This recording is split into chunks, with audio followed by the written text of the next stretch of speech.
نرحب بدولة رئيس مجلس الوزراء. ئەنجومەنی نوێنەرانی عێراق هەموو ئەو بڕیارانەی پەسەند کرد کە پێش 2 ڕۆژ لیژنەی ڕاستپاردەکانی ئەنجومەن لەبارەی سزادانی هەرێمی کوردستانەوە خستێ ڕوو. حکوومەتی عێراقیش کە سەرۆکەکەی ئامادەی دانیشتنی ئەنجومەن بوو ڕاست پێردرا کە دەست بەجێ بڕیارەکان جێبەجێ بکات. هذه الإجراءات هي ليس الهدف منها هو شعبنا الكردي. ئامانج لەم ڕێوشوێنانە گەلی کوردمان نییە، بەڵکو بۆ ئەوەیە کە دەسەڵاتی سیاسی هەرێم پابەندی دەستور بن. بڕیارەکانمان بەتوند نابینین، بەڵام پێویستە پابەندی دەستوریش بین.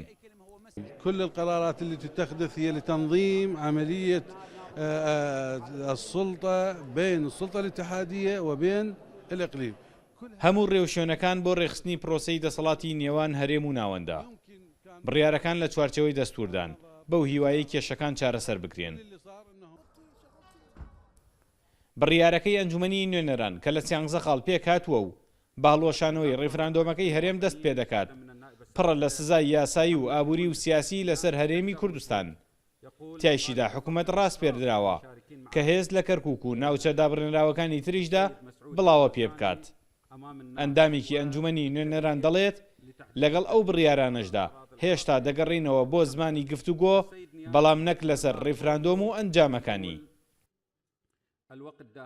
ما معقولة أنت تكون من جانب واحد تنفذ ڕەوان نییە تۆ بە یەکلایەنە ئەوەی دەتەوێت ئەنجامی بدەیت و دواتر داوای گفتوگۆ بکەیت. بۆیە لەسەر ئەم پرسە دەرگای گفتوگۆ داخراوە، بەڵام بۆ بابەتەکانی تری پەیوەست بە ژیانی خەڵکەوە پێویستمان بە گفتوگۆیە.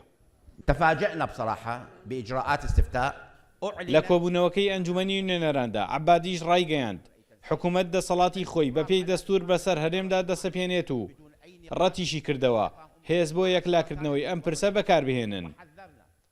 ئەنجومەنی نوێنەران و حکوومەتیش لە بڕیار و سزاکانیاندا بەردەوام ئەوە دووپات دەکەنەوە کە بۆ جێبەجێکردنی بڕیارەکانیان پشتیوانی نێودەوڵەتیان هەیە. سامان کەریم کورد، ساد نیوز، بەغداد.